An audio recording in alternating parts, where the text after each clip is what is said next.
Good evening, everybody. Warm welcome. My name is Stephen Kennedy. I'm a member of the board for the Fort Worth Astronomical Society, and I currently chair the Astrophotography Special Interest Group. Without further ado, I want to introduce our guest speaker for today's meeting, May 6, 2025. And our guest speaker is Mr. Peter Zelinka. Peter is one of the most highly regarded astrophotographers and YouTubers out there with many years of experience. I sent you all some links to his astrophotography journey. I hope you got a chance to view those. He formerly had a career in IT services until he decided to take the plunge and focus all of his time on photography, which eventually developed into astrophotography and YouTube. If you haven't seen his video about all of that, it's just a very interesting watch. I encourage you to do that. I am one of his supporters from many years ago, 5 years ago, if that's many, where I bought his tutorial and never looked back. Back then, we didn't have things like blur exterminator, noise exterminator, star exterminator. We were always trying to figure out how to minimize the stars, et cetera, using Photoshop. And there have been a lot of advancements since then. And Peter has been one of the leaders in showing everybody how to use the new methods, the new techniques. He also does an excellent job on explaining how to use your gear, how to select your gear, et cetera. I'm one of his channel subscribers, and I encourage everybody to subscribe to his channel. And I'm also one of his channel members, which I believe that's the correct terminology, where you pay $3 a month to buy him a coffee. So because he's making these long videos, he can at least pay for a Starbucks as he's going through this process. Without further ado, I'll turn this over to Peter Zelinka. Well, thanks, Stephen. Today we're obviously going to be talking a lot about PixInsight, and it sounds like, at least from the survey, there are quite a few beginners. So I will try to keep this fairly simple, but we do have a lot to cover. So with that said, we should probably just get right into it. I'm going to share my screen, and then we'll go from there. One thing I want to mention is that we will have time for questions. So if you have anything that comes up while we're going through, just write it down, and then we can get around to that towards the end. So you guys can see my screen, right? Yes, sir. I've got it. All right. So I guess the first thing we should talk about is stacking, because with stacking, that was one of the first confusions I had with PixInsight. It was, I mean, for a guy like me, you would think, okay, if I'm using PixInsight, where's the stacking tool? Let me go to script. I don't see anything about stacking. Let me go to process. There's nothing about stacking here either. And I think that's really one of the biggest challenges of learning this software, is just that the terminology can be kind of strange. But once you can learn some of the abbreviations and names, it makes it a lot easier. And for this, we're looking for a script called weighted batch pre-processing. And this actually brings me to the first thing I want to talk about, which is the user interface. We have a process explorer on the left. This has kind of like a gear icon. And I highly recommend you use this if you're not using it currently, because as you just saw there, I typed in weighted and I found exactly what I was looking for at the top. Or if you want, you have recently used and then most used. So once you go through a workflow 2 or 3 times, everything you need is right here at a glance. I know a lot of other people, they tend to have a bunch of buttons on the right, and that works well for them. What I would say though is that those buttons can really clutter your interface. And in addition to that, I've seen multiple times where they actually just straight up don't work. I don't know why they don't work, but something weird's going on. But with the Process Explorer, you know it's going to work every single time. Anyway, we're going to open up weighted batch pre-processing. And then once we get inside of here, it might seem intimidating, but I'll try to do my best to simplify this as much as possible. So hopefully you guys can see that. And really the way this works is it's quite similar to any other stacking software on the market. You've got a tab for lights, flats, darks, bias, as well as calibration. And really all you have to do is go to the bottom. You've got the same buttons there. You just click on lights or flats, whatever you want to add in, and then select it from your computer right there. And one of the questions I get fairly often is, what if I'm doing photos over the span of weeks or even months?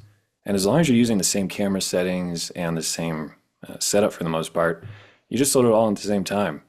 I've done photos that were probably upwards of a month apart, and I just loaded it all in, no problems whatsoever. Anyway, once you've loaded in all of your files, the next thing you generally want to do is specify an output directory. You'll always want to do that because if you forget to specify a new folder, what's going to happen is it's going to place everything in your existing folder. And the end result is that you're going to get very confused which photos are which. So you always want to make sure you just make a new folder. I normally call them pick stack. That works well for me. And then you're good to go. But this brings me to two main drawbacks of using this weighted batch preprocessing. First, let's see if this is actually, I already deleted everything, but let's check here. Yeah, I deleted everything. But anyway, what you would see normally is that inside your pick stack folder, you'd have a logs, a master, debayed, registered, maybe even a few other subfolders. And the problem is those folders can take anywhere from, let's say, 20 gigabytes to upwards of 100 or more gigabytes, depending on the resolution of your camera and how many photos you took. So my point with this is that if you're running low on space on your computer, you could very well kill it by accident, just because all these temporary files will clog up your hard drive. So you always want to make sure that once you've stacked your images, you just come in here and delete everything other than the master folder. That's really the only thing you need.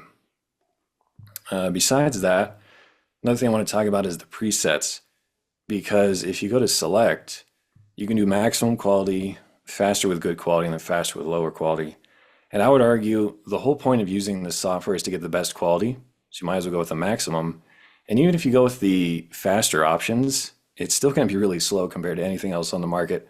That's the other problem with WBPP, as it's abbreviated. If you use Deep Sky Stacker or any other program out there, it'll be done in probably 5 minutes or less. Best case scenario with this, it's going to take you 20, 30 minutes. Worst case, it could take 8 hours or more, which is pretty ridiculous. And to be honest, you're not really going to see that much of a difference in the image quality, but there's enough little things that add up that for me, I just always use WBPP from now on, and it gives me good results. So getting back on track, you load in all of your files, specify an output directory. If you want, you can also go to the astrometric solution and click on the gear icon. And if you have a ZWO camera and you're shooting with an ASIR or Nina, it will actually input the right ascension and declination into the header, as well as the pixel size and focal length.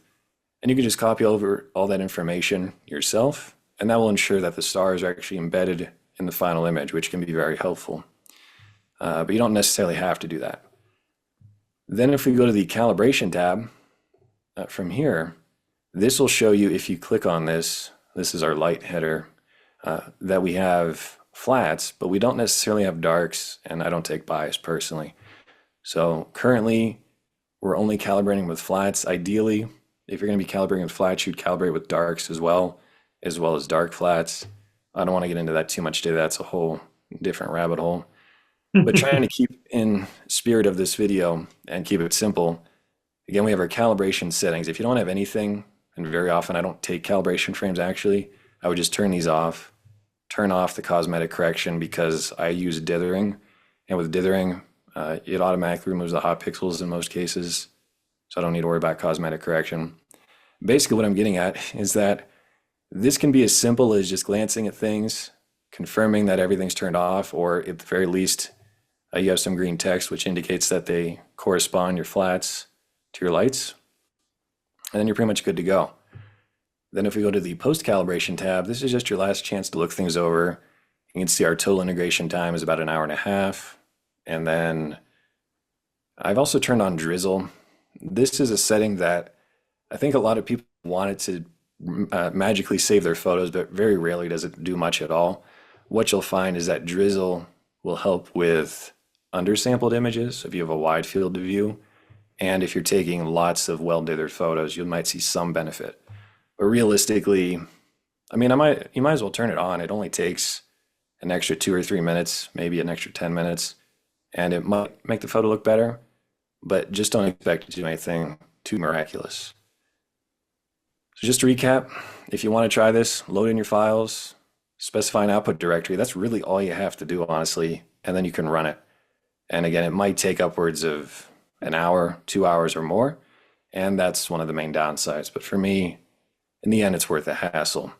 And if you want to learn more about every single little setting in here, I'd highly recommend checking out Adam Block. He's actually listed as one of the developers. He goes through and explains, for example, the difference between PSF, scale SNR, and signal weight. Again, if you just put it to max quality, that should work fine for most people. So that's the basics there. With that out of the way, let's open up a photo together and we'll see what we can do. So assuming that you did stack in PixInsight, you're going to have this exisf file. This would be, again, in the master directory. Actually, let me just show you that real quick. So inside this master folder, you usually have 3 to 6 images or more. And the easiest way to figure out which one you actually want to use is if you sort by date modified.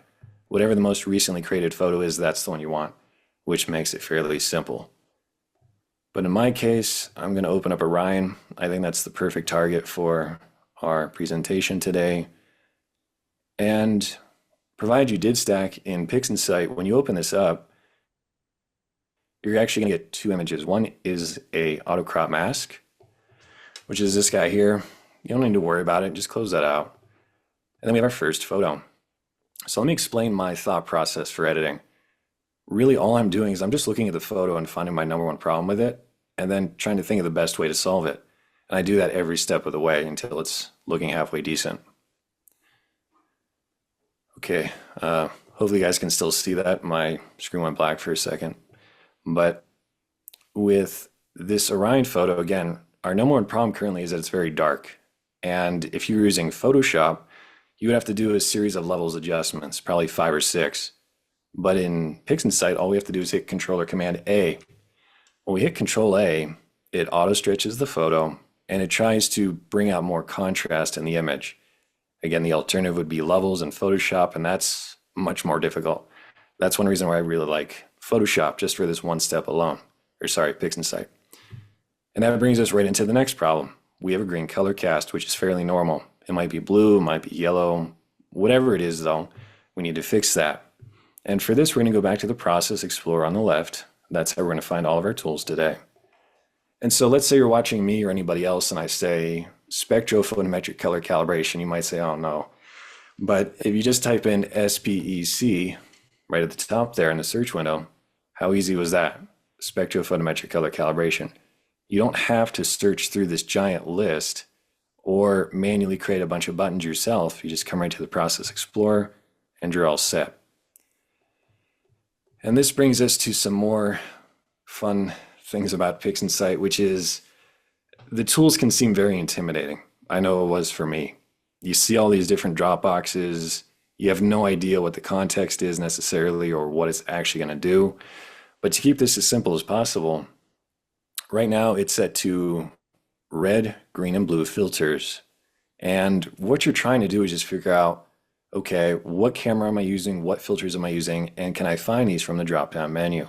For example, I'm using a Z6 right now as part of my Milky Way stuff. So if I look through here, check it out. We have a Nikon Z6R, which is a red. Then I could do Nikon Z6 for green and blue. At that point, it should be able to color correct the green color cast. In fact, though, this was taken with a ZWO camera. But that gives me even more choices. These Sony CMOS, those are always basically ZWO cameras. And then you're just looking for the filter that you might have used, whether that was the Antlia, the Optilong, L Ultimate, whatever it is. The hardest part about using this tool is just if your camera or filter is not listed, then you're like, well, now what do I do? And there are ways to add filters manually, which I've done in a recent video, or you just find something similar. Honestly, if you just leave this at the default, it'll probably work fine most of the time. and you'll be good to go. The only other thing to mention is that let's say you're doing a monochrome camera with narrowband filters, you'd want to turn on the mode for that. And then you can enter the wavelength and bandpass of those filters. If you're not sure, just go to the product page and it'll tell you sulfur is 672. If you want to map that to red, you just type in 672, and then the bandwidth, this is how much of those wavelengths the filter lets through. Again, this will be on the product page. If I was using my Astronomical filters, it'd be 6 nanometers. And you would just do that for that. But most of the time, you don't have to worry about that. The only other thing I should say is that in regards to the white reference up top, average spiral galaxy should work fine, but they do recommend changing it to photon flux whenever you're doing narrowband. So keep that in mind. But again, we have it very easy today, and that's the whole point. If you did everything with some relatively good gear, or in this case, just a stock CWO camera, nothing else, frankly, I can stick with the default settings, Sony color sensor RGB, and then I can apply this to the photo. This is another area where PixInsight can be kind of strange. We don't have a green check mark or a red X. We have a triangle and a square. The square button, this is your apply, and that would work fine in this case because we only have one photo. If I hit apply, it's going to apply this to this. But let's say maybe you're shooting monochrome and you have 5 or 6 images loaded up. If I click on apply, it's just going to apply to the most recently clicked on photo, which very well could not be the one you want to target. So usually the safest way to use any tool, for the most part in PixInsight, is to use the triangle icon. When I take the triangle icon and drag it onto the photo, that will apply this effect to this image, so you actually know what you're getting.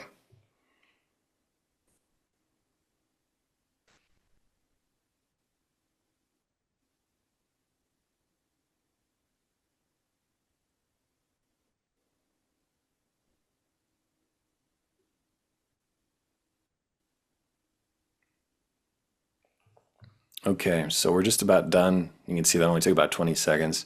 And it gives us a graph. You can pretty much ignore this if you want, but these stars are represented by these little green dots on a red and green axis and a blue and green axis. I've even seen it though where it looks like a shotgun blast and the photo still looks fine. So usually you don't even have to worry about this. We can close that out. And here's a look at our new photo. And in this case, because it's changed the contrast of the image, we're going to hit Control or Command A a second time, and that already looks a lot better. So in just 2 steps, really 1 step, frankly, SPCC, the photo looks halfway presentable, and we can move on to the next step. Again, I'm always looking for problems and then thinking of the best way to solve it as I go through this. And no matter what telescope you have, you're probably going to have a bit of distortion in the corners. This was taken with a Red Cat 51, the original model, and the stars are good, but they could be better. So the next step in my workflow is a paid plugin. This one's called Blur Exterminator. It does cost, I think, about $60 maybe even $100. But with Blur Exterminator, it really has 3 functions. Stellar adjustments that'll make the stars smaller, non-stellar adjustments that'll make your nebula a bit more detailed, and then the third thing that it can do is correct only.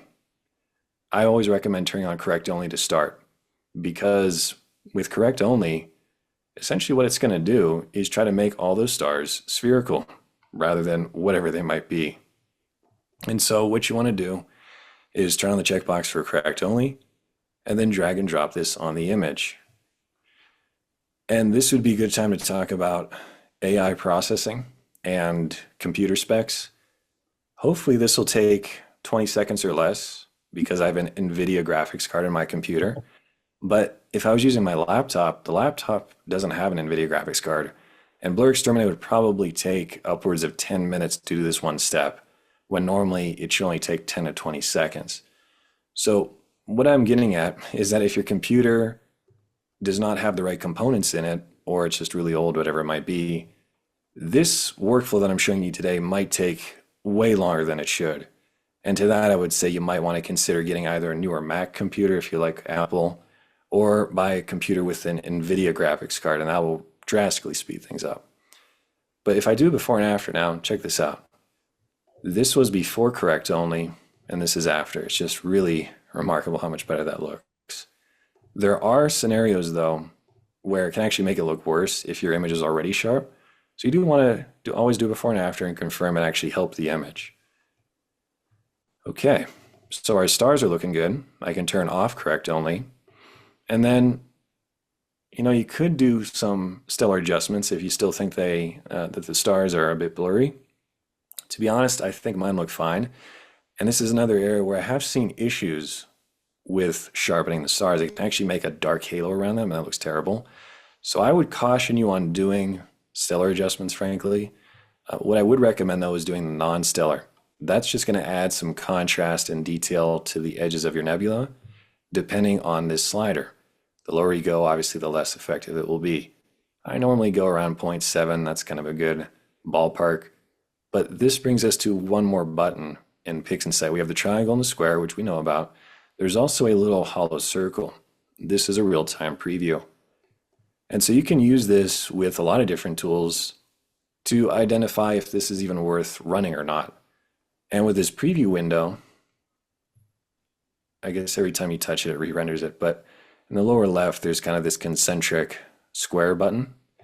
And that allows us to click and drag out a preview so we can get in nice and close and actually do it before and after.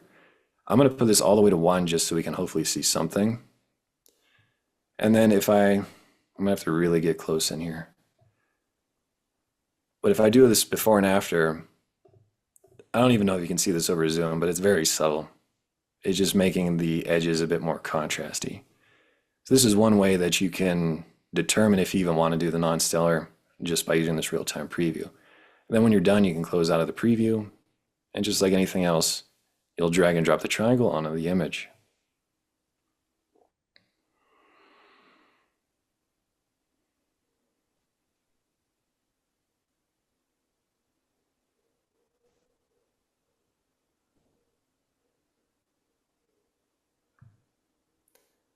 And in just a few seconds, we're done. I'll do another before and after. It's really hard to see though. So just take my word for it. It looks slightly better, like right in here. There's a little bit more contrast. And I guess what I should say is that if your photo was actually blurry, you would see a huge benefit. I had one student in a workshop and he had forgotten to refocus the telescope and his data was pretty rough, honestly. But when we ran Blur Exterminator, it was just night and day. I couldn't even believe it, how well it worked. So that's one of the downsides is if you do everything right, half these tools are not really going to apply to you. But in this case, it was a minor improvement. Okay, so we ran SPCC to fix the colors. We ran Blur Exterminator to sharpen up the stars. Now we're actually going to get rid of the stars completely. And this is arguably the most important point in the entire workflow. And for this, again, I'm going to the Process Explorer on the left, and I'm looking for a tool called Star Exterminator. If you were new to PixInsight, you would just type in star X, assuming that you purchased it and installed the repository, which I cover in some of my YouTube videos, how to do all that.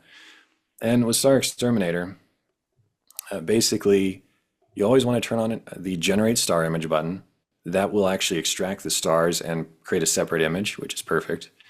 And then beyond that, you really shouldn't have to worry about anything else. So let's drag and drop our triangle onto the photo and see what happens.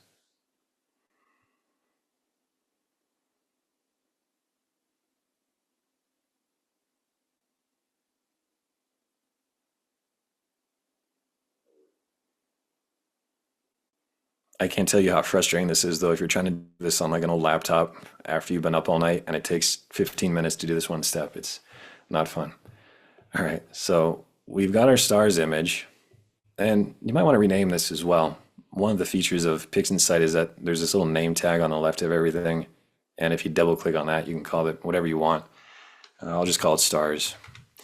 There's also this little green line, which indicates that you have a screen stretch applied, and we'll come back to that in a minute, but that's what the little green line indicates. I'm going to now shade. I would call it minimize, but I'm going to click on shade and just get this out of the way. And I hope you can see why we went through all that trouble running Star Exterminator, because without those stars in the way, check this out. That was the image before. You really couldn't even see the dust. I mean, there was some there. You can see part of the horse head, but now there's just so much more depth to the photo. And that's really what we want to try to accentuate throughout the rest of the workflow, is make that dust the standout, at least for this image. And very often at this stage in the workflow, you're also going to start to notice if you had vignette or maybe your flat frames weren't taken properly, you have a reverse vignette, there might be a light pollution gradient, you might start to see dust spots, whatever it is, this is the point where you start to say, oh no, I guess I should have looked things over better. And with that in mind, I'm going to go back to the Process Explorer and look for the screen transfer function. We've actually been using this the whole time, but we might not have realized it. We can type in screen if you didn't have it. Screen transfer function. This is, again, our levels adjustment, basically. You've got a black point, a gray point, and a white point on your red, green, and blue. The most important thing with this tool is you want to make sure that the little blue check mark icon is turned on. That's your track view. Otherwise, it's never really going to work the way you want. And when I turn on the track view, it's actually showing us the file name of the image that I'm currently targeting. So if I click on this one, it says integration auto crop. If I click on my stars now, it says stars. So again, that's all predicated on the fact that we have the blue check mark turned on. So the trick with the screen transfer function is that everything we've been doing so far has been on a preview stretch utilizing this tool. If I turn off the little monitor icon, that's actually what the data looks like. It's still linear, as they call it. It's very dark. So I guess really the main benefit of using this linear feature is that you're retaining a lot of information. You haven't actually stretched the histogram legitimately yet, and that gives you more flexibility for your editing. We'll do the actual stretch later, and I'll just turn on the little STF button again. Another thing I should mention is every time I hit Control A or Command A if you're on a Mac, that's essentially clicking on this little nuclear button. That's really what we're doing behind the scenes. Now, the reason I brought up this tool is because I can push the contrast further to make any problems more visible. I'll do that by clicking on the little magnifying glass button, the zoom in mode. And the way it works is you have your black point and midpoint hidden way on the left of the, I guess you could call it histogram, the red, green, and blue lines. And we need to bring those out and so that way we can see them. So with the magnifying glass button selected, I'm going to click multiple times way on the left side of the histogram. Every time I click, I get closer and closer. Now you can actually see the black point and the midpoint. And we're going to actually edit those now by going back to the cursor icon. And what we'll do is we'll move the midpoint to the left and the black point to the right. Really what I'm trying to do is, I call it torturing the data. I really want to see all the problems embedded here because I might discover, let me get this a bit bigger for you. In this case, I had some green shadows. I didn't even know that. I'm also seeing that the upper right corner is darker than everything else. So I have a bit of a vignette from the telescope most likely. And beyond that, there's really not much wrong with it. But very often you will see when you're doing this that you have a light pollution gradient, you have a dust spot there. You're going to see a lot of problems most likely.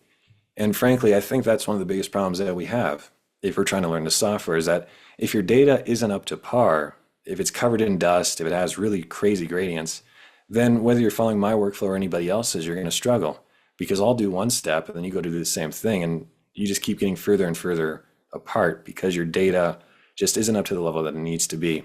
I see this fairly often. So honestly, if you are struggling to learn PixInsight or Photoshop or anything else, it could just be because you need to get better at data capture. You might have to refocus your stars more often. You might need to use a better filter to cut out more light pollution, or consider getting a different telescope that has a lot less vignette. All of those things, if you can reduce those problems with your data, then it makes the editing more fun and a lot more easy. But I hope you can see why we're really pushing this data. We're just trying to find any problems with it, which we're going to fix in the next part of the workflow.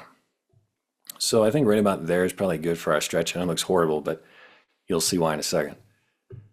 Okay, so if we do a quick recap, we did SPCC to fix the colors. We did Blur Exterminator to make the stars sharper. And then we did Star Exterminator to actually remove them completely. The next step is called Dynamic Background Extraction. There's a lot of different tools though you can use rather than this one, like Graxpert. You might have heard of that one. There's also gradient correction, auto DBE. There's a lot of different ways to do this. To be honest, I always hated the dynamic background extraction tool. I thought it was very tedious and time consuming and I didn't want to deal with it. But after playing around with PixInsight for about 2 years, I said, you know what? This is the only one that actually gives me consistent, reliable results and I can place the points manually and know what I'm doing. So currently this is my recommendation. The rest of the tools, they can work, but they are more hit and miss. So with dynamic background extraction, the first thing I need to do is click on the photo. That gives us the crosshair. You always have to remember to do that.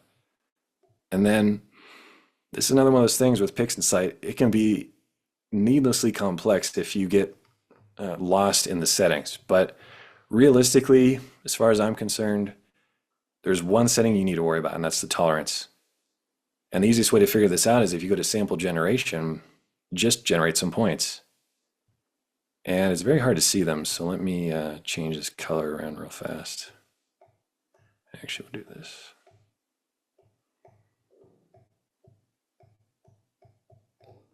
Okay, hopefully you can see that a bit better. We've got a handful of points throughout the image that it auto-detected.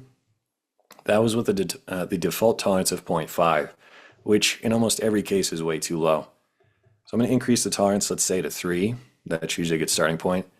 And if I generate points again, I hope you can see that, but now it's placed points across the entire image. That's what we're looking for. It basically ensures that DBE, dynamic background extraction, is able to see the photo. If the tolerance is too low, then it can't see the gradients or anything else, and it's not going to work the way you want. That's at least a very rudimentary way of thinking about it. So if I put tolerance to 3, that gets us what we need. But I don't actually want to keep all these points. These are just temporary. So the easiest way to handle this is just to reset the tool in the lower right, now that we know the tolerance, because it's placing points across the entire image. So I'm going to reset the tool, put the tolerance to 3, because we know that will work. And now we have the actual core of DBE, which is we need to place points in the photo where there's no dust or nebulosity. And that might be easy if you're photographing Andromeda with a fairly wide-angle lens, but in this image, I mean, even the areas where there doesn't appear to be dust, there's still probably some faint dust. And so the question becomes, okay, you're telling me I need to place this on black space, but I don't have any. And in that case, the best you can do is just find areas that should be dark and try to place your points there. And really what dynamic background extraction is trying to do is fix gradients, vignette, and weird colors all at the same time. That's why we're using this. So I'm going to kind of speed through this because I don't want to waste your time. And the default sample radius is currently set to 5. That's way too small. I'll do 15. It's a bit bigger. And I'll just quickly place some points to give you the general idea. Again, I'm trying to find the darkest parts of the photo, but I also made this too dark. I can't really even see where to place my points. So right now I'll just focus over on the left if I can. And one thing I will say is that it's better to place fewer points than more points. Because if you start just placing points, oh, maybe there and there and there, that's really going to screw you up, and you don't want to do that. So be very conscientious of where you're placing these. Try to map out a background gradient or, again, your colors, whatever it might be. So I don't want to drag this out too much. Let's just do that. And then once you've done the points that you can see well enough, in this case, I need to go back to screen transfer function, which I have hanging out back here. And I'm going to make the contrast brighter so I can see the upper right corner, because before that was too dark. Now I can see this part of the image better, and I'll place my points. So I hope you can see just how powerful the screen transfer function tool can be at helping you as you go through the workflow. But there we go. That's probably good enough. Like I said, I could spend more time. I don't want to waste your time today, though. So once you think you have enough points throughout the photo, we'll go back to DBE. And in fact, I'm going to auto stretch the images to make it look normal for you. All right. So with DBE, the final step, once you've chosen your tolerance, you've placed your points, the final step is to go to target image correction. And then you have two choices, subtraction or division. I would just try both and see what looks best. But if you hover over this, it will tell you what it's trying to do. This is a good thing to know. If you're not really sure what's going on, you can hover over almost anything and it will tell you. But very often what it's telling you is very complex and it might not make any sense anyway, but it's at least worth a shot. So getting back to the target image correction, we have division or subtraction. Subtraction is usually if you have light pollution. Division is if you have vignette. So this was taken in Orbital 2. I don't really have much light pollution, so I'll try division first. And then there's also normalize. If you don't like the color balance that it gives you, you can try turning that on, run it again, see if it looks better. Here's another weird thing with PixInsight. Everything I've shown you so far has been involving the triangle icon. We normally drag and drop that on the photo. Well, now that's not going to work. We actually have what we might expect to see, a green check mark and a red X. So we will click on the green check mark to apply this to the photo. And when that completes, we have two different images. One is the background that it found. You can see this by hitting Controller Command A. It looks about right. We had a bright blue glow in the upper left, kind of a green tinge throughout the image. So if we go to our new photo, we'll hit Controller Command A. It's actually a lot better. We've captured a lot of that H-alpha light that was there. It stands out a lot better. The upper right corner is nowhere near as dark as it was before. I think that worked well. And I'm sure some of you right now are sitting there quietly screaming that the core is blown out, the core is blown out. It looks horrible. I know. We'll get to that at the end. That's one of the nice things with this workflow is that we can actually bring that back, all that detail, very easily. Right now, I'm just focused on the background. But let's say that didn't work so well. Well, you could try subtraction and run it again. It won't hurt to try it and see if it looks any better. It actually doesn't look bad. I think it's a bit flatter though. I kind of like the other one better. So I'll go with division. And then finally, we could try turning on normalize. Let's see what that does. Okay, so with normalize turned on for this particular image, it's maintained that kind of cool green color cast, which I'm not really a fan of. I want to get rid of that. So for this one, I will leave normalize turned off. And that's the basics of DBE. Again, you just place your points on parts of the photo that should be dark with no nebulosity or dust, and you should be good to go. If we compare this now with a new one, well, actually, there's one more thing I want to show you. So whenever you're doing DBE, because this is such a critical part in the workflow and one of the most time consuming, we're going to utilize this triangle icon in a way that I haven't shown you yet. So the way this works is if I drag the triangle icon onto the background, anywhere really, that creates what's called an instance of DBE. And it calls it process 01, but there's a little tiny N icon for name. And if you click on that, I would recommend calling this DBE version 1.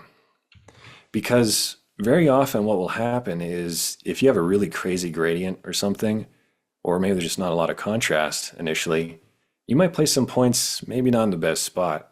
But now that we have this DBE version 1 button, this changes everything. So what I would do is I'd actually close out of the tool. Then I would go to the new image where we have fixed the gradients for the most part. And with the new image selected, I double click on DBE version 1 and check it out. It places all the points just where we had them before. And it even knows the target image correction as well as the tolerance as well. So the reason you'd want to do this is maybe you realize as you look at your new version that, uh-oh, I didn't place a point over here and I probably should have. I can do that now. Or maybe you had a point placed over here and you didn't catch it. That happens all the time. You can say, oh, I didn't mean for that point to be there. Let me delete it. And in this way, you can refine your selection and get a better result on round 2. So once I've done a few more points that I wasn't even able to see before where they probably should have been, I think that'll actually work better for us. When I've made these adjustments, I don't necessarily want to apply it to this photo though. So what I'll do is I'll drag the triangle back onto the background with the updated points. This will be DBE version 2. And now with DBE version 2, we'll close out of it. We'll go back to the original image. This is our better starting point. And if I click on DBE version 2, now we have the updated points. And all I have to do is click on the green check mark. And theoretically, if you screwed something up on the first run, this will give you a better image. So that's a really handy trick to know, is just having this, what are called instances, and dragging this off. That copies all the settings. You can do that for pretty much any tool, but I find it most helpful for dynamic background extraction. And this brings me to another thing I wanted to touch on very briefly. If you're watching other people, very often they'll do their gradient correction near the start of the workflow while there's still stars in the image. And I would argue that's not a very wise choice, because think about it. If we're trying to do DBE on this photo, you can't even see where the dust is. You just have all these bright stars in your face. And to make matters worse, if you're trying to place this on the black background of space, how are you going to do that if there's a billion stars everywhere? It's very difficult. So while that process could work theoretically, I see a lot of people do it. I don't recommend it at all. I think what I've shown you today will give you much better results. It's a lot faster and easier as well. So that's another thing to consider. I do my workflow one way. Adam Block does his workflow another way, I think. Everybody has their own way of doing things, everybody on YouTube especially. And the trouble you have if you're trying to learn the software is, okay, Peter's doing it this way. Who is somebody else? Maybe Nebula Flows is doing it this way, Visible Dark, whoever you're watching. And the trick you have and the trouble you have is, who do you follow? To that, I would just say, find somebody that you like and stick with them for a while until you learn it. And then maybe try somebody else after that and compare it and say, okay, I'm getting better results doing this other workflow. And then in that way, at least you're learning from different people, getting different perspectives. But ultimately, it's up to you to find the method that works best for you and your data. So this is already looking a lot better than what it did before. And thankfully, we're almost done with the PixInsight part of the workflow. So the final step, well, one of the final steps, is another paid plugin. This one's called Noise Exterminator. And this recently had a great update, AI version 3, which gives you way more control. It's a much better tool than it was before. But the problem you might have is that you can't really see the grain very well. So this is where screen transfer function comes in. We can go right back to this, add more contrast, and hopefully you'll see this better via zoom. See how much color noise is in the photo? It looks terrible. Granted, it's pushed really far, but again, I'd recommend using the screen transfer function to really torture your data once more so you can see all the noise there. But actually, it looks really cool. Disregarding the noise, you have lots of dust and H alpha. That looks great. So what we're going to be doing, just find somewhere in the image where you can see your noise quite well. Load up Noise Exterminator.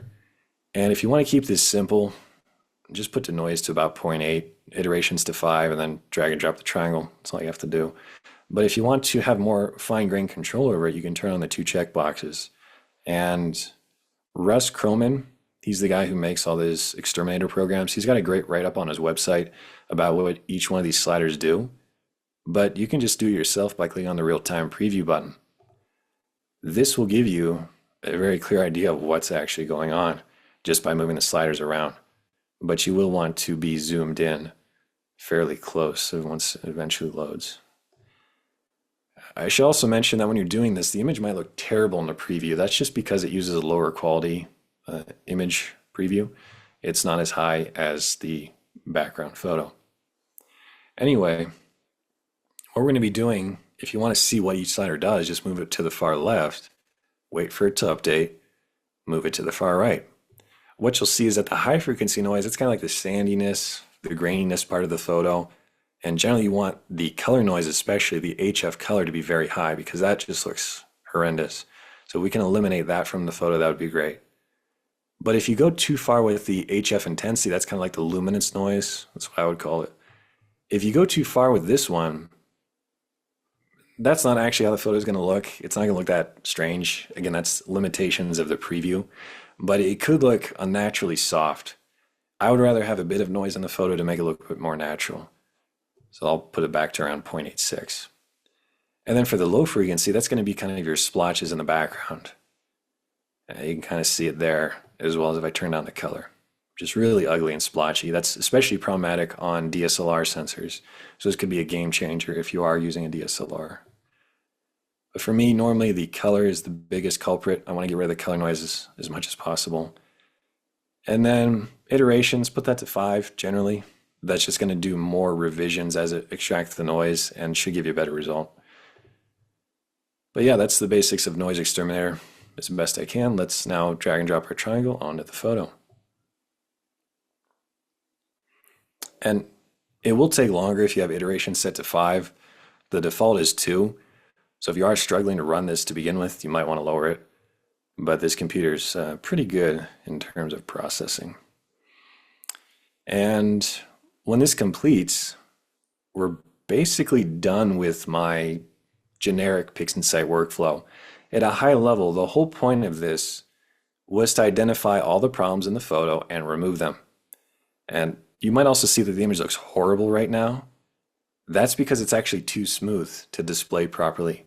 So in the upper toolbar, you might see a button that says 24. this gives you a higher quality preview. I don't know if you'll see this over Zoom or not, but it kind of eliminates this really ugly pixelation that's not actually there. Again, it's just a limitation of PixInsight, but you can overcome that by clicking on the 24 button. And now if we do before and after, yeah, okay, that was bad. And that's, I mean, it's night and day. So that's well worth the money as far as I'm concerned. You have to be careful though. There will be instances where it kind of like leaves noise in certain areas and then just completely wipes it out in others. I do see this fairly often. Hopefully that can be fixed in a future update. But that'd be the only thing you want to look over, is just that it doesn't look strange. And if it does, play around with your sliders and try it again. But I think we can all agree that's a lot better. And again, I know I've completely ruined the image with the stretch, but I'm just blown away by this pink dust and nebulosity. I didn't even know that was there in my first couple edits because I was trying to play it more conservative. Obviously, I'm not going to keep this, but it's kind of fun to see what's hiding in the background of your image. Hopefully, not too many dust spots. So now we'll go back to screen transfer function. I'm going to reset this just by clicking on the nuclear button, bring us back to reality. And now we're ready to officially stretch the photo. So for this, it's a bit complex. I mean, it's not bad, but it seems kind of strange. We need the screen transfer function as well as the histogram transformation. Let me get that. There are, again, probably scripts that would automate this, but this is the old-fashioned way of doing it.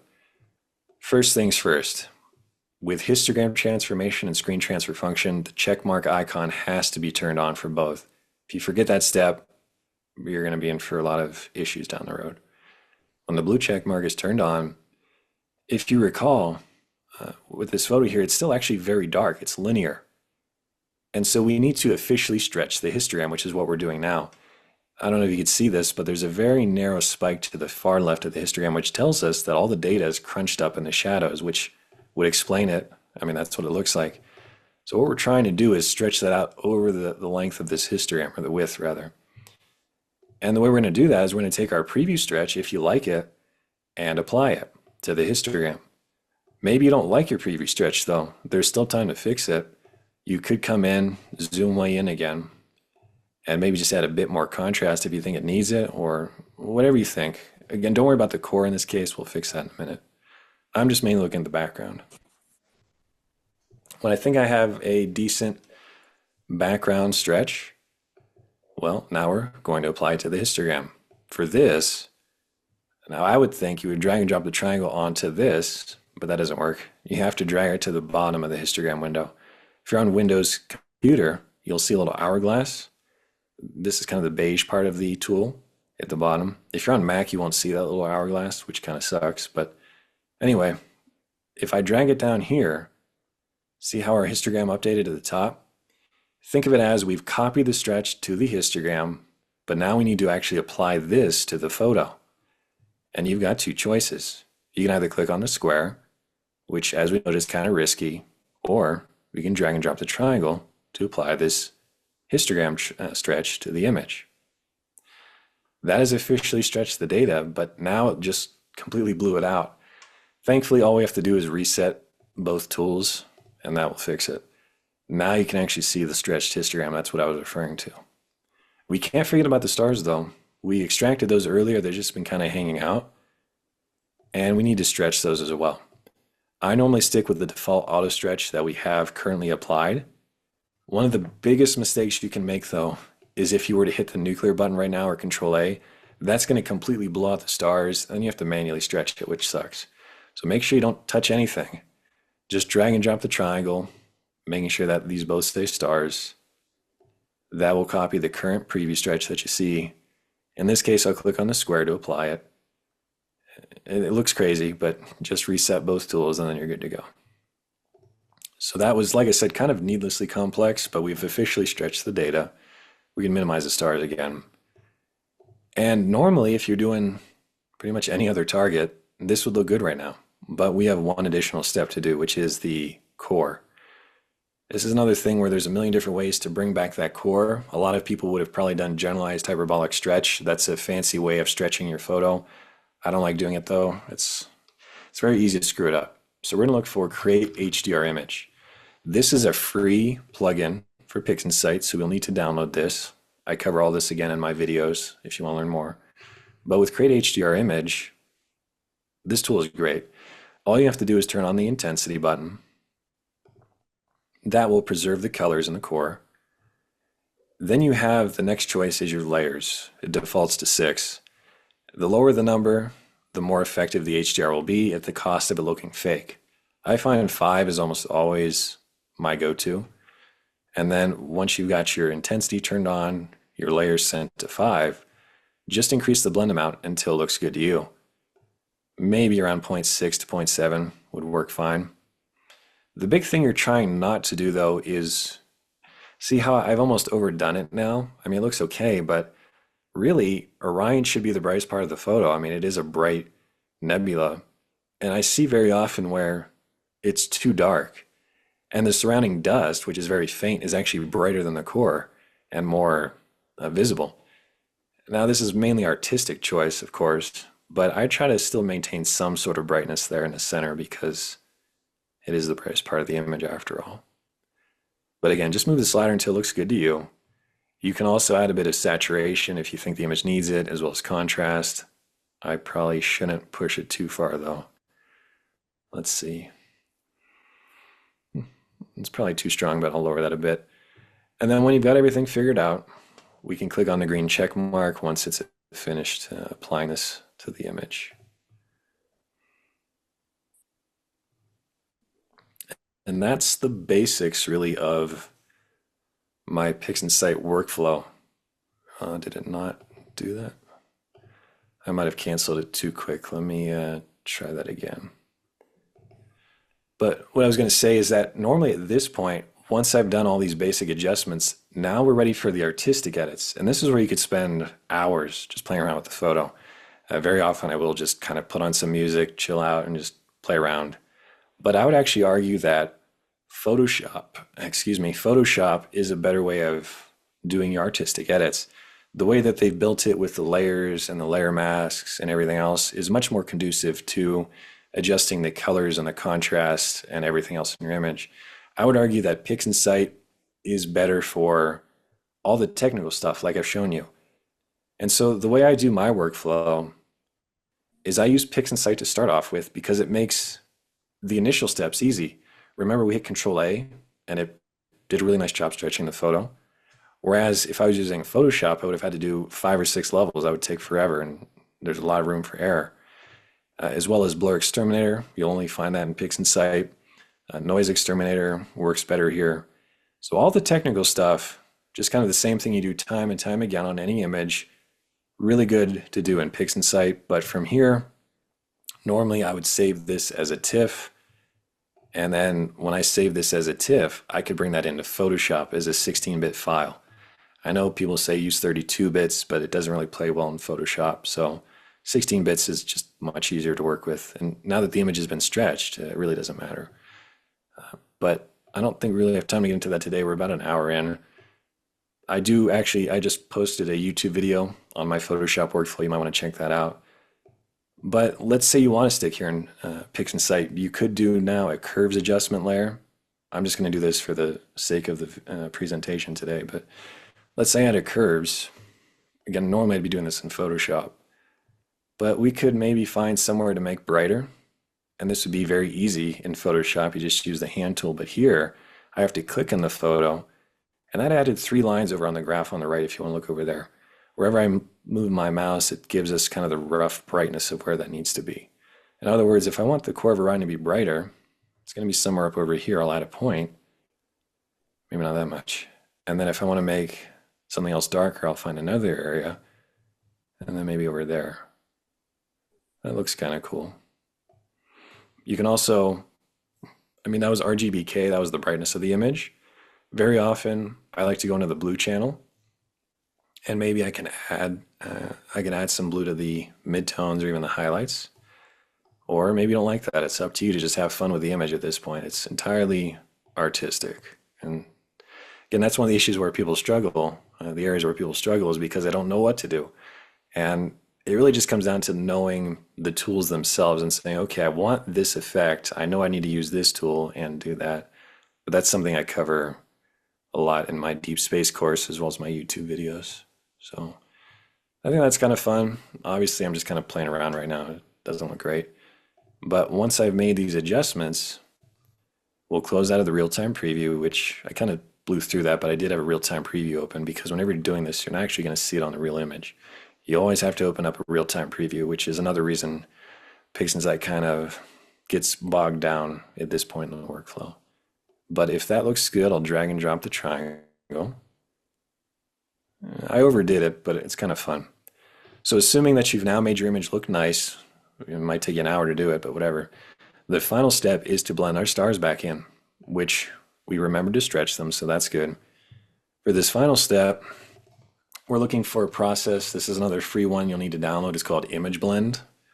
And with Image Blend, I think he basically copied the idea from Photoshop. If you're familiar with Photoshop, you have all the different blending modes. You've got color, lightness, difference, overlay. These are all very familiar to you, but the one we're looking for is screen. And once you turn to screen, it'll always stick to that by default, which is nice. Then we have base image and blend image. The base image, this is going to be your fancy looking edited photo. It's really all I have to do is load it in. And then the blend image, that will be your stars. If you forgot to stretch your stars, then it's going to look really weird right now, and you need to go back and do that. But by default, the midtones is set to 0.5.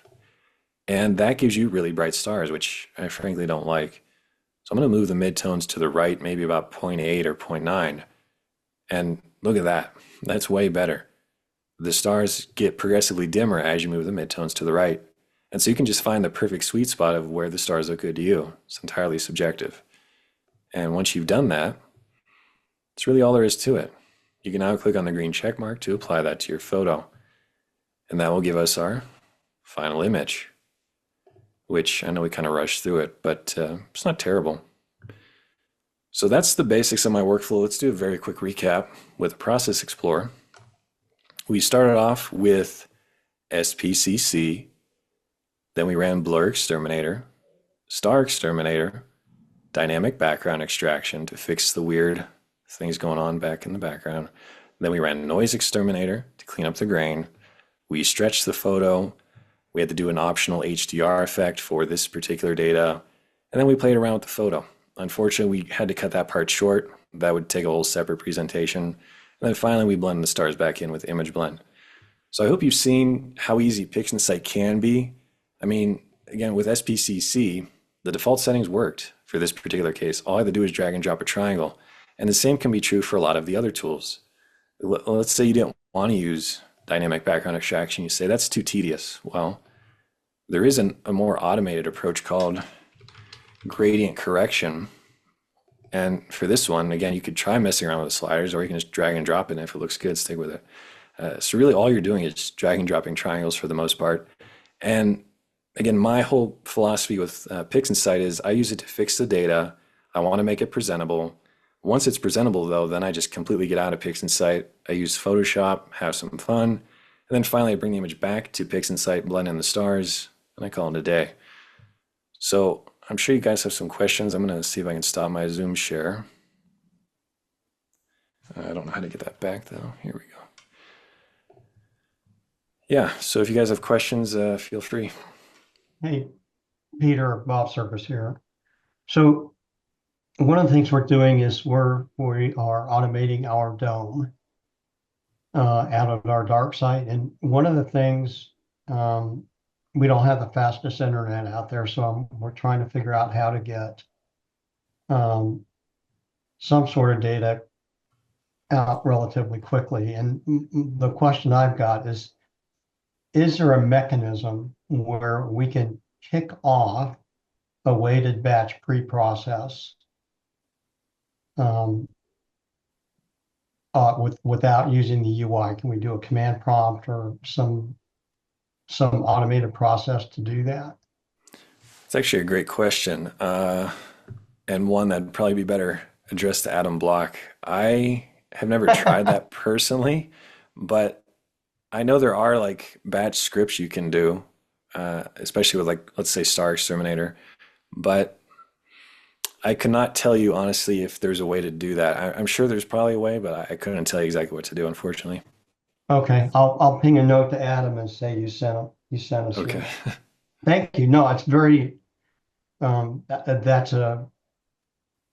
an outstanding question. I mean, an outstanding answer. So I appreciate that. Thank you. hmm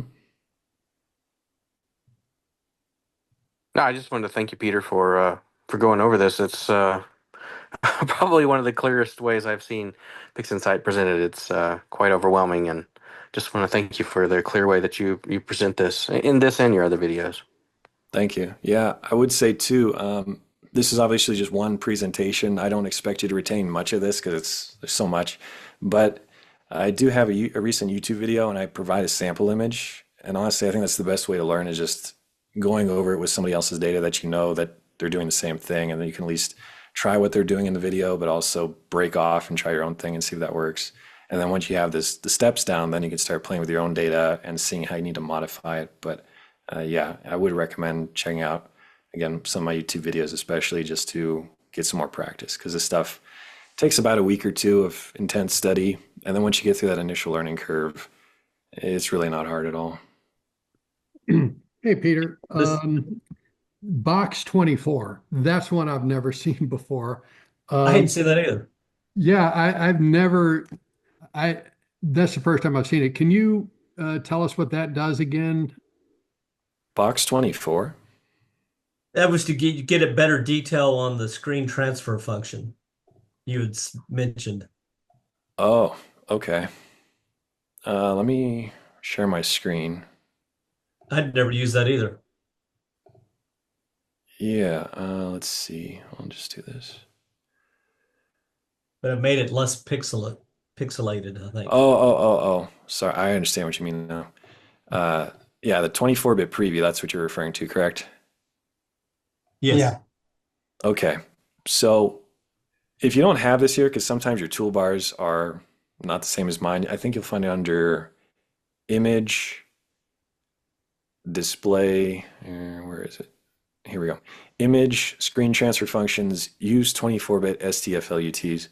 Basically, what that's doing is, I don't know what the actual original preview stretch is, but the 24-bit covers most cases of pixelation.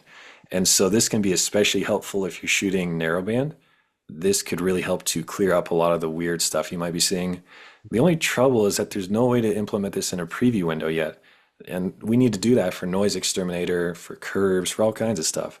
So I'm hoping that they can implement that. I don't know why they haven't. It's probably some technical answer, but yeah, that's something you could have on all the time. Frankly, it wouldn't hurt anything. And it's just as simple as touching a button there. All right, very good. Now you mentioned a new video you've done. I think if I go to your channel here, hopefully I'm sharing my screen. Is it this one, PixInsight Made Easy? Is that the one? Yep, that's the one where I kind of more or less talk about what I did today.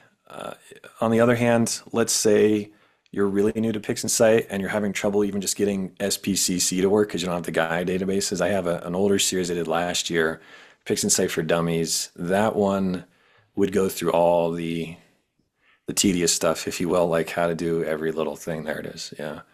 So the first video in there would do this initial setup, and then you can go from there. Okay. All right.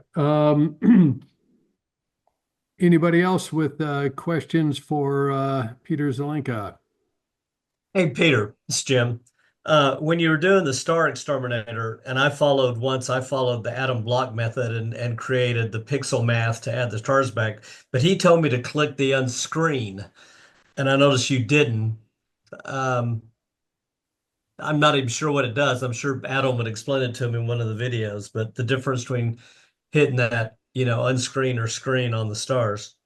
Yeah, that's a very important question that I had to actually reach out to Russell Croman because I watched one of their videos and they made it seem like it should be a certain way and I misunderstood it. Basically, if you had previously stretched your image, you did the histogram stretch and all that, then you'd want to turn on unscreen stars. But if you're working with the linear data, as I showed you today, you want to leave that turned off. That's at least my current understanding, Okay. but I'm pretty sure that's more or less verbatim what Russ Croman said. Okay. Yeah, I've noticed, so many people give you different orders, and you're the first one I've seen that does color correction right off the bat. I mean, so many people did it. But one time I actually created like 3 clones of my videos and tried to, do each. It took a lot of time, but do different levels for each photo and see which one I like better. Yeah, well, you bring up a good point, and that's something I try to talk about, which is just that everybody has their own way of doing it, and the trouble is, who do you trust? And all I could say is try everybody's, go through the same image and see what looks best to you at the end. I would Yeah, argue that, again, my philosophy is just I'm trying to fix problems as they appear. And so the first problem we have usually is the color, so might as well fix that right. first. Good point. Peter, you used to have a series of courses which I was part of. I bought the whole set way back then. You just downloaded them all, or you downloaded the ones that you wanted. Are you still doing those? Yeah, I still have the course. I just updated it fairly recently, the Deep Space course that has like 95 videos and a 190-page PDF, which basically I had to write a book to go along with it. That is available online, but there's also a download link available in the first video, so you can just download everything, including the PDF, and put it on your devices and watch whenever you want. Okay, But that great. goes through, buying better camera gear if you're struggling with your current set, taking the photos out in the field, and then of course processing. Probably half the video is just on processing, or half the course rather. Yeah. And I think you've done some, I'll call it like a field work where you um, teach people in the field everything from setting up your camera and getting the images done. Are you still doing that? Yeah, I've slowed down a lot though. I used to, if you saw my video about living out of my car, I would just travel around and teach people as I went. Now Wow. though, I'm slowing down, settling down. I'm doing 2 workshops this summer, but they're both filled up and they've got a long waiting list. So I might be doing more next year. It's just hard to say because I do move around a lot still from place to place, and it's kind of hard to plan out too much in the future. So, Well, we have this great dark sky site that Bob Circus mentioned. And in the future, if you are ever thinking, hey, I'd like to do one of those in Texas at a dark sky site, we have one. We own the land, and I'm what's that? It's Bortle 2. Yeah, Bortle 2. And so if you ever want to do one of those courses in the great state of Texas, we've got a Bortle 2 site, and I'm sure that you would have a lot of interest here in Texas. I know for one, would be there, and many of the people on this channel would be. We'd love to see you. In fact, I'll just officially invite you and say we hope you'll consider coming to Texas at some point in the future to our dark sky site and doing something like that. So And we have an education center on site. with okay. Well, I appreciate the offer. Yeah, I'm definitely interested. So we'll see where that goes. okay, all right. Anybody else have any questions for Peter? If not, it's right around 8:15 Central Time. Peter, thank you so much. I greatly appreciate all of the help you've given me personally over the last 5 years. And now I'm just thrilled to have you speak for the Fort Worth Astronomical Society Astrophotography Special Interest Group. We will get your video uploaded to our YouTube channel, and I will send you the video files and audio if you want to use it for anything. Of course, you're free to do so for your own use. And again, thank you so much, Peter. We are thrilled to have you as one of our guests. Thank you so much. Yeah, Yeah, thank thank you you. as well. Outstanding. Yes, great job.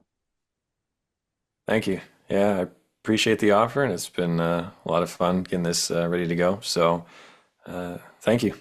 All right. Thank you, Peter. And we'll stop the recording now. And everyone have a good